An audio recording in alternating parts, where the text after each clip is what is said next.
പ്രിയപ്പെട്ട അച്ഛനും അമ്മയ്ക്കും ഇന്നെനിക്ക് ആദ്യത്തെ ശമ്പളം കിട്ടി. അതിൽ നിന്ന് 300 രൂപ അങ്ങോട്ട് അയക്കുന്നു. 100 രൂപ അമ്പലത്തിൽ കൊടുക്കണം, എൻ്റെ നേർച്ചയാണ്. 250 രൂപ ശാപ്പാട് കഴിക്കുന്ന ഹോട്ടലിൽ കൊടുത്തു.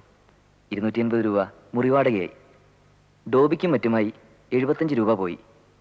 പിന്നെ ഒരു ടേബിൾ ഫാനും ചില്ലറ സ്റ്റീൽ ഫർണിച്ചറും വാങ്ങാനായി ഒരു ഇൻസ്റ്റാൾമെൻറ്റ് സ്കീമിൽ ചേർന്നു. ആ വകയിൽ 200 രൂപ അടച്ചു. ബാക്കി രൂപ എൻ്റെ കയ്യിലുണ്ട്. ഇവിടെ ഓഫീസിൽ MDക്ക് എന്നെ വലിയ കാര്യമാണ്. ചിലപ്പോൾ പ്രൊബേഷൻ തീരുന്നതിന് മുമ്പ് തന്നെ എന്നെ പെർമനൻ്റ് ആക്കിയേക്കും എന്ന് വരെ ഓഫീസിൽ സംസാരമുണ്ട്. അവിടെ സിന്ധുവിനെ പ്രത്യേകം അന്വേഷിച്ചതായി പറയണം. അച്ഛനും അമ്മയ്ക്കും വിശേഷമൊന്നുമില്ലല്ലോ. മറുപടി അയക്കണം. ശേഷം അടുത്ത കത്തിൽ.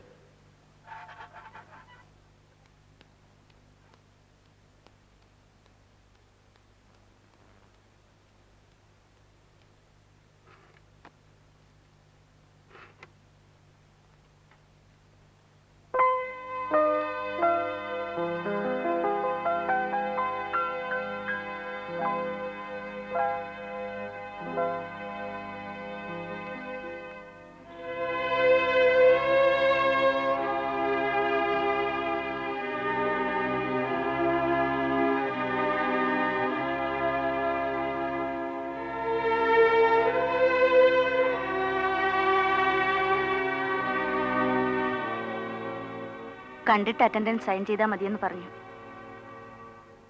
എന്താ അമ്പിളി ഇത്ര വൈകിയത്?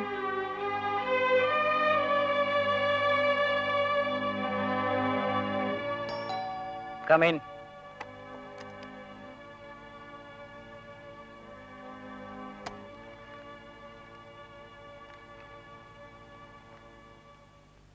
(10:30) മുതൽ ഞാൻ നിങ്ങളെ അന്വേഷിക്കുകയാണ്. സോറി, ബസ് ലേറ്റായി. That's not an excuse. Bus കിട്ടിയില്ലേ ഓട്ടോ പിടിച്ചു വരണം. ഓട്ടോ കിട്ടിയില്ലെങ്കിൽ നടന്നു വരണം. ഈ മാസം ആരും അധികം ലീവ് എടുക്കരുത് സർക്കുലർ ഇറക്കുക തന്നെ അത്ര കണ്ട് വർക്കുള്ളത് കൊണ്ടാണ്. അത് മനസ്സിലാക്കാതെ വൈകി ഓഫീസിലെത്തുന്നവരെ എനിക്ക് ടോളറേറ്റ് ചെയ്യാൻ പറ്റില്ല. I don't need such people. ജോലി ചെയ്യാൻ താല്പര്യമില്ലെങ്കിൽ ഒരു കഷ്ണം കടലാസിൽ അക്കാര്യം എഴുതി തന്നിട്ട് സ്ഥലം വിട്ടേര്. I am sorry sir. Don't try to repeat it. ഇല്ല സർ. പോയിക്കോളൂ.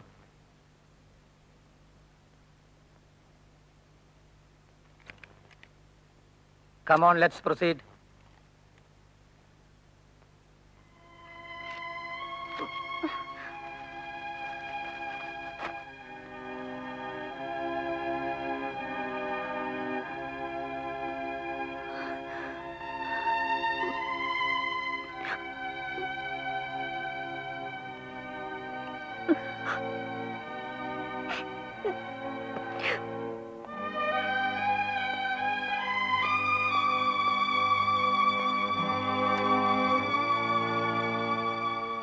സ്വീറ്റ് ഹാർട്ട് കരഞ്ഞോണ്ട് പുറത്തേക്ക് പോണത് കണ്ടു. സ്ഥലം വിട്ടിരിക്കില്ല, ബാഗ് അവിടെ ഇരിപ്പുണ്ട്.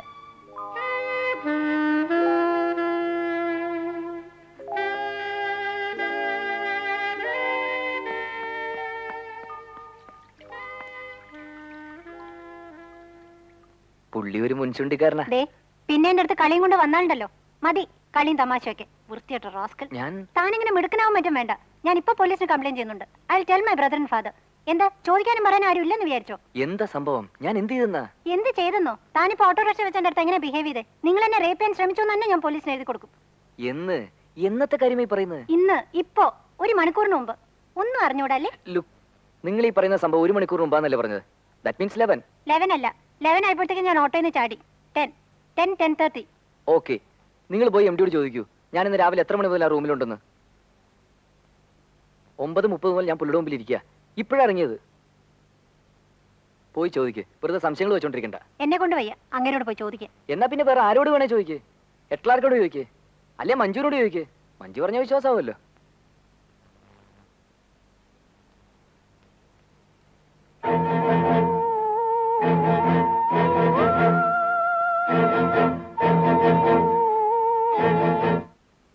ഞാൻ വരുമ്പോ 9:30. അപ്പൊ വിശ്വനാഥൻ സീറ്റിലുണ്ട്. അതിനു മുമ്പേ വന്നു. ഞാനൊരു 9:15 എത്തുമ്പോഴേ അയാൾ ഇവിടെ ഉണ്ട്. എന്താ അമ്പിളി?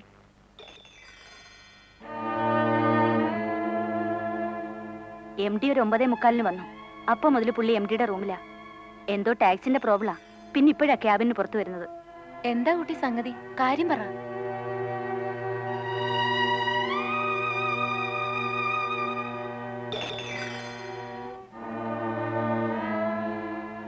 ആണോ? അല്ല, ആ കൈയുടെ റിസ്റ്റ് ഞാൻ കടിച്ചു മുറിച്ചതാ. മുറിഞ്ഞ് ചോര വരുന്നത് ഞാൻ കണ്ടതാ. അത് ഞാനല്ല. പിന്നെ ഉത്തമൻ, സുഗുൺ കുമാർ, ജോസഫ്, സന്തോഷ്, സുബ്രഹ്മണ്യം, ലത്തീഫ്, എന്നെ പോലിരിക്കുന്ന വേറൊരുത്തൻ. എനിക്കാളെ മനസ്സിലായി. അത് പിന്നെ പറയാം. ഇന്നെന്താ ഉണ്ടായത്? 9:15 ഞാൻ ബസ് സ്റ്റോപ്പിൽ വന്നു. 9:30 മുമ്പ് നിങ്ങൾ അവിടെ വന്നു. ഞാനല്ല, അവൻ. അതെ, അവൻ വന്നു. നമ്മൾ തമ്മിൽ സംസാരിച്ചു. അമ്പിളി അങ്ങോട്ട് കയറി സംസാരിച്ചാണോ? അതെ, നിങ്ങൾ എന്നെ കണ്ടില്ല. ഞാനല്ല. സോറി, അവൻ. 9:30 ബസ് നിർത്താതെ പോയി. അന്നേരം അവൻ പറഞ്ഞു ഓട്ടോ എടുക്കാമെന്ന്. ഓട്ടോയുടെ കൂലി ഷെയർ ചെയ്യാന്ന് പറഞ്ഞുകൊണ്ട് ഞാനും കൂടെ കയറി. ഡ്രൈവർക്ക് വഴി മാറി മാറി പറഞ്ഞു കൊടുത്തപ്പോഴാണ് എനിക്ക് ഉദ്ദേശം മനസ്സിലായത്. ഡ്രൈവർ അവൻ്റെ കൂട്ടത്തിലുള്ളതായിരുന്നു. ഞാൻ നിർത്താൻ പറഞ്ഞിട്ട് നിർത്തിയില്ല. ചാടാൻ നോക്കിയിട്ട് അത് സമ്മതിച്ചില്ല. പിടിയും വലിയായി. ഫിസിക്കലായിട്ട് ഓവർകം ചെയ്യാനുള്ള ഡർട്ടി ശ്രമങ്ങൾ. ഒടുവിൽ ഒരു ലോറി കുറുകെ വന്ന് ചാടി ഓട്ടോയുടെ സ്പീഡ് കുറഞ്ഞപ്പോൾ ഞാനൊരു വിധത്തിൽ പറിച്ചു ചാടി. ആള് കൂടാൻ തുടങ്ങുന്നു തോന്നിയിട്ടായിരിക്കും അവ സ്ഥലം വിട്ടു. ഞാൻ പിന്നെ അവിടുന്ന് വേറെ വണ്ടി പിടിച്ച്. അമ്പിളി അവനെങ്ങനെ അഡ്രസ് ചെയ്ത്? പേര് വിളിച്ച്. എങ്ങനെ? വിശ്വനാഥൻ എന്ന് പറയുമ്പോ അവന് മനസ്സിലായിരിക്കുന്നു അവനെ പോലെ ഒരു വിശ്വനാഥനുണ്ടെന്ന്. എന്റെ പേരും അവനെ മിസ്യൂസ് ചെയ്യാൻ തുടങ്ങും. അതെ. Now you have to be doubly careful. എന്തായിരുന്നു വേഷം? അത് ചോദിച്ചോ? ചോദിച്ചു.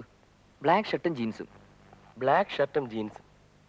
അവനെ മിക്കവരും ഇതുമാതിരി കടും നിറത്തിലുള്ള വേഷങ്ങളിലാണ് കണ്ടിട്ടുള്ളത്. Either black or red or brown. ആ, വന്നു വീഴും. ഏതായാലും ആ പെണ്ണിന് നിന്നോടുള്ള ആറ്റിറ്റ്യൂഡിൽ എങ്ങനെ വ്യത്യാസം വന്നിട്ടുണ്ടോ? സഹതാപം കൂടിയിട്ടുണ്ട് എന്റെ പ്ലൈറ്റ് കേട്ടിട്ട്. ഈ സഹതാപം കൂടുക എന്ന് പറയുന്നത് തന്നെയാണ് അനുരാഗം കൂടുക എന്ന് പറയുന്നത്. ഷേ, പാവം കുട്ടി. ഏ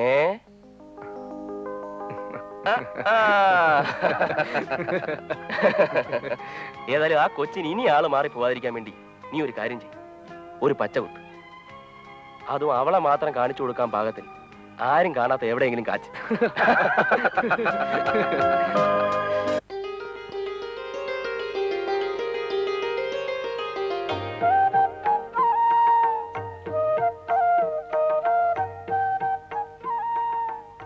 എവിടെ മതി? ദാ വന്നു. ഉടുക്കുമ്പോ എങ്ങനെയുണ്ടെന്ന് കണ്ടാ മതി, അല്ലാതെ വലിയ അണിഞ്ഞൊരുങ്ങൊന്നും വേണ്ട. ദാ വരുന്നേ. കൊള്ളാം, നല്ല കളറ്. കൊള്ളാവോ? സാരി കൊള്ളാം. ഇപ്പൊ ഇതൊന്നും വാങ്ങാൻ നിൽക്കണ്ടായിരുന്നു. പെർമനന്റ് ആയിട്ട് മതിയായിരുന്നു ഇതൊക്കെ. അച്ഛന്റെ വിചാരം ഞാൻ പുള്ളിക്ക് മാത്രം ഒന്നും കൊണ്ടുവന്നിട്ടില്ലെന്നാ. കൊണ്ടുവന്നിട്ടുണ്ടോ? സന്ധ്യ ആവട്ടെ, എടുത്തു കൊടുക്കാം. ചേട്ടാ നേര് പറ, ഈ സാരി ആര് സെലക്ട് ചെയ്തെന്നതാ? ചേട്ടൻ ഏതായാലും ഇങ്ങനെ ഒരു സെലക്ഷൻ നടത്താനൊന്നും വളർന്നിട്ടില്ല. ഏതോ നല്ല ടേസ്റ്റ് ഉള്ള പെമ്പിള്ളേര് സെലക്ട് ചെയ്ത് തന്നല്ലയോ ഇത്? ഉള്ളത് പറ. അതെ. ആരാ പെണ്ണ്? പെണ്ണ് എന്റെ ഒപ്പം വർക്ക് ചെയ്യുന്നൊരു പെണ്ണ്. പേര് അമ്പിളി. കല്യാണം കഴിച്ചാണോ? അല്ല. സുന്ദരിയാണോ? അതെ. എവിടുത്തെ കാര്യ? അവിടുത്തെ കാര്യം തന്നെയാ. വീട്ടിലാരൊക്കെ ഉണ്ട്? അച്ഛനും അമ്മയുണ്ട്. അച്ഛൻ അഡ്വക്കേറ്റാ. ഒരു ചേട്ടനുള്ളത് അഡ്വക്കേറ്റാ. വേറെ പ്രാരാബ്ദമൊന്നുമില്ല. ജാതി? നമ്മുടെ ജാതി. അമ്മേ കേട്ടോ ഇത്? ഓ, അതിനിപ്പോ എന്താ? ടൗണിലാവുമ്പോ അങ്ങനെയൊക്കെയാ. തുണി എടുത്തു കൊടുത്തെന്നും കൂടെ സിനിമയ്ക്ക് പോയെന്നും ഒക്കെ ഇരിക്കും. അവിടെയുള്ള പെമ്പിളർക്ക് അതൊന്നൊരു ദൂഷ്യമല്ല. ശരിക്കും കൊളുത്തി കിടക്കാണോ?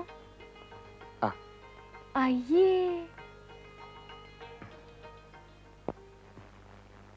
പയ്യൻ നല്ലതാ, എഞ്ചിനീയറുവാ. സിന്ധുവിന് നല്ല മാച്ചും ആയിരിക്കും. വിശ്വത്തിന് അറിയായിരിക്കണമല്ലോ. ഞാൻ കണ്ടിട്ടുണ്ട്. ഞാൻ പറഞ്ഞ എന്താ നേരല്ലയോ? അതെ. പിന്നെ എന്റെ ഹസ്ബൻഡിന്റെ കുടുംബത്തിൽപ്പെട്ടതായതുകൊണ്ട് പറയല്ല. നല്ല സ്വഭാവമാ. എനിക്ക് എത്ര കാലമായിട്ട് അറിയാവുന്ന കുട്ടിയാ. ഇത്രയും വലിയ ഉദ്യോഗസ്ഥനായിട്ടും അന്നത്തെ മട്ടും പഴുതിയും തന്നെ ഇപ്പോഴും.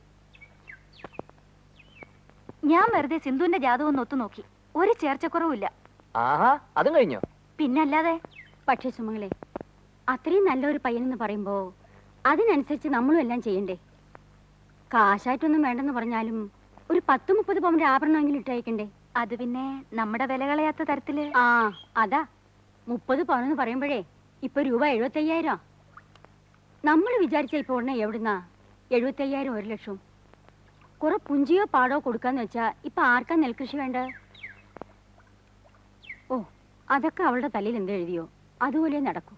ചേച്ചി ഒരു കാര്യം ചെയ്യും. ആ ആലോചന വിടണ്ട. നമുക്ക് 2 മാസത്തിലൂടെ നിശ്ചയം നടത്തി ഉറുങ്ങ എക്സ്ചേഞ്ച് കഴിച്ചു വെക്കാം. ഒരു 8-9 മാസത്തിനപ്പുറത്ത് കല്യാണം. അത് മതി. എങ്കിൽ നമുക്ക് നടത്താം. ഞാനൊരു ചിട്ടിക്ക് ചേരുന്നുണ്ട്. നമ്മുടെ ആവശ്യം വരുമ്പോ ഒരു 10-70 രൂപ പിടിക്കത്തക്ക രീതിയിൽ അച്ഛനോട് പറഞ്ഞോ ധൈര്യമായിട്ട് പ്രൊസീഡ് ചെയ്തോളാൻ. ഞാനല്ലേ പറയുന്നേ. നല്ല ബന്ധമാ ചേച്ചി, വിടണ്ട. വിശ്വം പറയുന്ന പോലെ ചെയ്താ മതി. ഭഗവാനെ, വെറുതെ ഒന്ന് ഇട്ട് നോക്കിയതാ. നോക്കിയപ്പോ വലിയ പ്രതിഷേധമൊന്നും കാണാനില്ല. എന്താ ധൃതി? ധൃതിയോ? കൂടെ പഠിച്ചിരുന്നവന്മാരിലെ എന്നേ പെണ്ണ് കിട്ടി കഴിഞ്ഞു. ചിലര് 2 തന്തമാര് വരെയായി. ഇവിടെ അമ്പിളിയുടെ വീട്ടിലെങ്ങനെയാ? അച്ഛൻ എന്ത് പറയുന്നു? ഹാപ്പി ആയിരിക്കണമെന്ന് തോന്നുന്നു. ഒരു ദിവസം വീട് വരെ ഒന്ന് വരേണ്ടി വരും. ഇപ്പൊ വേണേ വരാലോ. ഇപ്പൊ വേണ്ട, വരേണ്ടപ്പോ ഞാൻ പറയാം. ഓഫീസിൽ MD-യുടെ റിയാക്ഷൻ എങ്ങനെയായിരിക്കുമോ എന്തോ. അങ്ങേരുടെ കാര്യം നമ്മൾ എന്തിനാ തിരക്കുന്നേ? അല്ല, പുള്ളി ആളൊരു പ്രത്യേക സ്വഭാവക്കാരനാന്നല്ലയോ പറയുന്നത്. പ്രത്യേക സ്വഭാവമൊക്കെ എടുക്കേണ്ടവരടുത്ത് എടുക്കൂ. സക്സസ്ഫുൾ ആവുന്ന തോന്നുന്നിടത്തെ പുള്ളി ട്രൈ ചെയ്യൂ. അല്ലാത്തവരെ ഒഴിവാക്കി കളയും.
പെണ്ണിനെ കൊണ്ട് തരാമെന്ന് പറഞ്ഞ് കാശ് മേടിച്ചോണ്ട് പോയിട്ട് ഒടുവിൽ പെണ്ണുമില്ല കാശുമില്ല. അല്ലടാ ബാസ്റ്റേഡ്. അയ്യോ, നീ എന്താ വിചാരിച്ച് എന്തെങ്കിലും എന്റെ മുമ്പിൽ ഒന്ന് ചാടത്തില്ലെന്ന്? ഞാൻ നിന്റെ കയ്യിൽ ഏൽപ്പിച്ച 2000 രൂപയായി എണ്ണിത്തരാതെ നിന്നെ ഇവിടുന്ന് വിടുന്ന പ്രശ്നമില്ല. നിങ്ങൾ ഉദ്ദേശിക്കുന്ന ആളല്ല ഞാൻ. You are totally mistaken. Please listen to me. അഭ്യാസം ഇറക്കാതെ വെയ്യടാ പട്ടി കാശ്. മാന്യത വിചാരിച്ച് ഞാൻ നിന്നെ കണ്ടിട്ട് കാണാത്ത പോലെ പൊയ്ക്കോളൂ എന്ന് കരുതി. എനിക്ക് അതിൽ കുറച്ചുള്ള മാന്യത മതി. എടാ, സ്ട്രീറ്റിൽ നിന്ന് വന്നവനാ ഞാനും. ശരിക്ക് കഷ്ടപ്പെട്ടിട്ടാ കാശുണ്ടാക്കുന്നത്. കാണാൻ കൊള്ളാവുന്ന ഒരു ചരക്കിനെ കാണിച്ചു തന്നിട്ട് 2000 രൂപ കൊടുത്താൽ അവളെ ബുക്ക് ചെയ്തുകൊണ്ട് തരാമെന്നും പറഞ്ഞ് എന്നെ പറ്റിച്ച് കാശും കൊണ്ട് മുങ്ങിയ കള്ളം. 2000 ഉലുവ പോയത് മിച്ചം. ഇന്ന് വരെ പെണ്ണിനെയും കണ്ടിട്ടില്ല, ഇവനെയും കണ്ടിട്ടില്ല. നിങ്ങൾ ആരെങ്കിലും പറ്റിച്ചായിരിക്കും, പക്ഷെ അത് ഞാനല്ല. സി, എന്റെ address card. I M Viswanathan. ഇവിടെ ഫീനിക്സ് എക്സ്പോർട്സിലെ പ്രൊഫഷണൽ ഓഫീസറാണ് ഞാൻ. നിങ്ങൾ ഈ കാർഡ് ഒന്ന് വെരിഫൈ ചെയ്ത് നോക്കണം ബിഫോർ ജമ്പിങ് ഇൻ കൺക്ലൂഷൻസ്. ദാ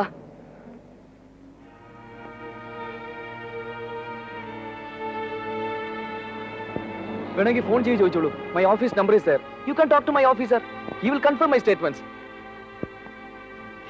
വാട്ട് ഈസ് ദിസ്? വണ്ടി കയറ്. അയ്യോടാ വണ്ടിയിൽ. ഫോൺ ചെയ്യണ്ട, ഞാൻ വരാൻ നിന്റെ കൂടെ.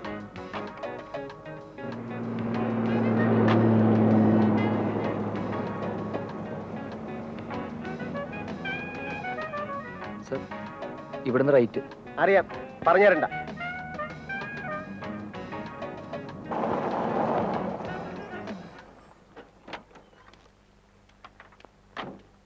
See, this is my office.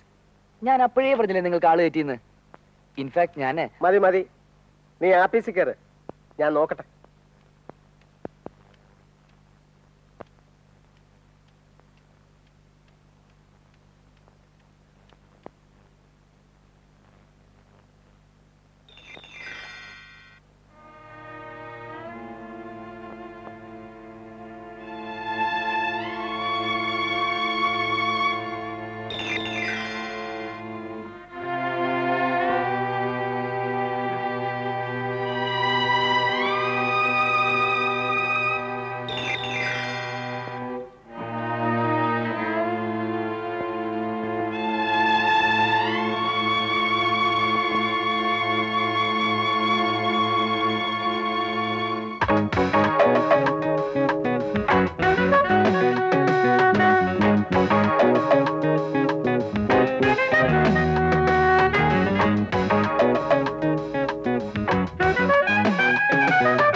സാറിനെ വിളിക്കുന്നു, അങ്ങോട്ട് ചെല്ലാം.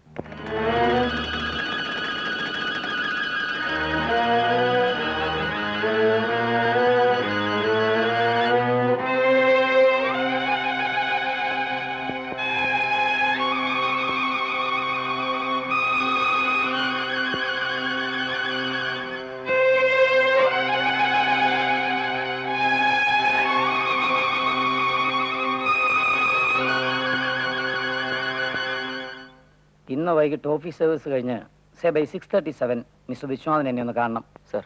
ഹോട്ടൽ 5-നെ അറിയാം സർ. അവിടെ വന്നാൽ മതി. I will be there. Sir. വൈകിക്കരുത്, 7 മണിക്ക് മുമ്പ് എത്തിക്കണം. സർ.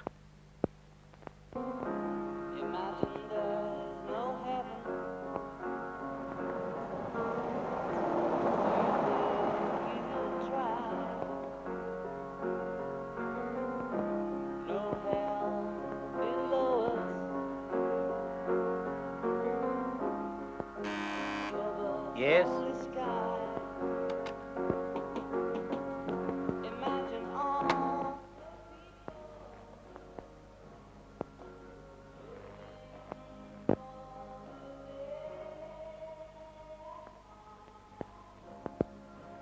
ഭയങ്കര പങ്ക്ച്വലാണല്ലോ. ഇരിക്ക.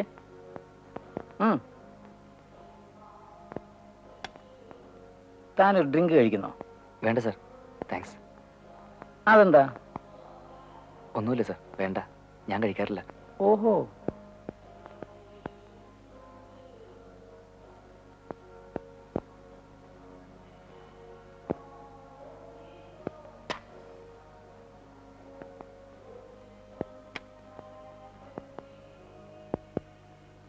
ഈ ഹോട്ടലിൽ ഇതിനു മുമ്പ് വന്നിട്ടുണ്ടോ? ഇല്ല സർ, ഇത് ഫസ്റ്റ് ടൈമാ. ഷുവറാണോ? ഓർത്തു നോക്കി. സർ, ഞാന് ഭയങ്കര ഈശ്വര വിശ്വാസിയാ. അത് ഈ 2-2.5 മാസം കൊണ്ട് മനസ്സിലായി കാണുമല്ലോ. അറിയാം സർ. എന്റെ ഭക്തി ഷോ അല്ല, ഉള്ളി തട്ടിയതാ. അതുകൊണ്ട് അബദ്ധങ്ങളിൽ ചാടാൻ തുടങ്ങിയാലും എനിക്ക് അബദ്ധങ്ങൾ അങ്ങനെ പറ്റാറില്ല. ലാസ്റ്റ് മിനിറ്റില് എങ്ങനെങ്കിലും ഞാൻ അതിന് തട്ടി മാറും. തന്നെ അടുത്ത മാസം പെർമനന്റ് ആക്കി തൂത്തുക്കുടിയിൽ ഓപ്പൺ ചെയ്യുന്ന പുതിയ ബ്രാഞ്ചിന്റെ ചാർജ് ഏൽപ്പിക്കാം എന്ന് ഞാൻ വിചാരിച്ചിരുന്നതാ. എനിക്കത് പറ്റിപ്പോയേനെ. പക്ഷെ ഞാൻ പറഞ്ഞില്ലേ, എന്റെ ഈശ്വര വിശ്വാസം. അല്ല സർ, ഒരു പക്ഷേ 1 മാസം കഴിഞ്ഞാണ് കുര്യച്ചൻ നിന്നെ കാണുന്നതെങ്കിൽ നീ ഒരിക്കലും എക്സ്പോസ്ഡ് ആവുകയില്ലായിരുന്നു. നമ്മൾ തമ്മിൽ അന്ന് കണ്ടില്ലല്ലോ. സാർ, ഞാൻ ജീന ജോസഫിന് കൊടുക്കാനെന്നും പറഞ്ഞ് കുര്യച്ചന്റെ നീ വാങ്ങിച്ച 2000 രൂപയില് 1000 ഇട്ടത് ഞാനാ. അത് നീ അറിഞ്ഞില്ല അല്ലേടാ ബാസ്റ്റേർഡ്. നീ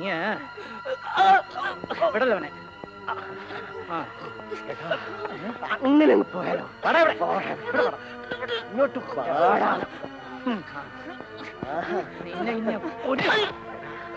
മിണ്ടരുത്.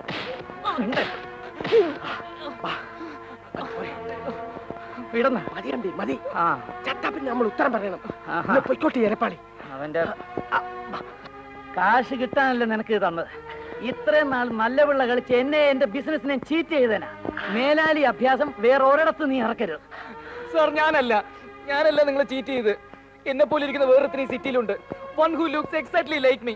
അവനാണ് ഇതൊക്കെ ചെയ്യുന്നത്. Is a wanted criminal. പിന്നെ വടിയാക്കാൻ നോക്കണം. Get out. Get out from this room. Alright bastard. ഓടിറങ്ങി. എടാ പിമ്പ് റാസ്കൽ, നാളെ മുതൽ നിന്നെ എന്റെ ഓഫീസിൽ കണ്ടുപോരുത്. ഓഫീസിലെന്നല്ല, അറിയാതെ പോലും എവിടെങ്കിലും വെച്ച് എന്റെ മുമ്പിൽ ഒന്ന് ചാടിപ്പോയാൽ that will be your funeral.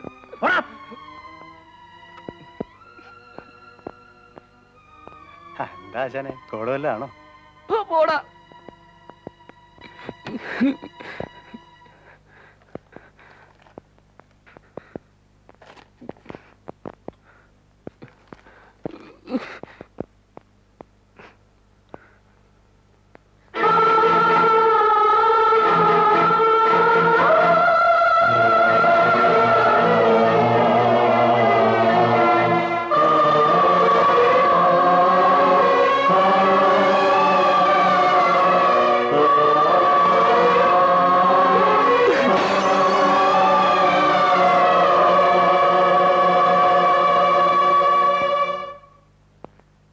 ഞാൻ നിന്റെ എം ഡിയുമായിട്ട് ഫോണിൽ നേരിട്ടും സംസാരിച്ചു. എന്ത് ചെയ്യാനാ, എത്ര പറഞ്ഞിട്ടും അയാൾക്ക് പൂർണ്ണമായിട്ടും കൺവിൻസ്ഡ് ആവുന്നില്ല. അഥവാ സംഭവം നമ്മൾ പറയുന്ന ആ നേരം നാണേ തന്നെ ഇനിയിപ്പം നിന്നെ ഫേസ് ചെയ്യുന്ന പ്രശ്നമില്ലെന്ന് അയാൾ പറയുന്നു. പുള്ളിയുടെ മറ്റേ മുഖം വിശ്വത്തിന്റെ അടുത്ത് എക്സ്പോസ്ഡ് ആയി പോയല്ലോ, അതിന്റെ ചമ്മലായിരിക്കും. ഇനിയും പ്രസ് ചെയ്യണോ? വേണേൽ ഇനി അതൊരു വിരട്ട് മുറയിലായിരിക്കണം. വേണ്ട, ഇനിയത് ശരിയാവുകയില്ല.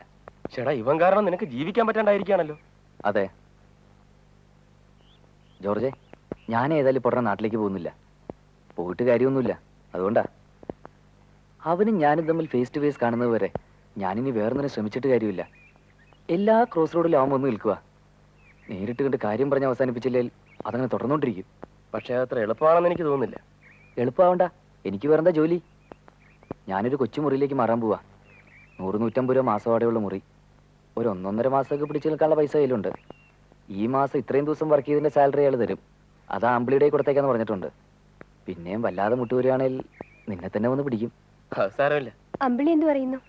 എന്തു പറയാനാ, MD അവളെ വിളിച്ച് കുറെ അഡ്വൈസ് ചെയ്തു. എങ്ങനെ? വിഷു അവളെ കിട്ടിയാൽ കച്ചവടം അടിക്കുന്നോ എന്ന് പറഞ്ഞു കാണില്ല.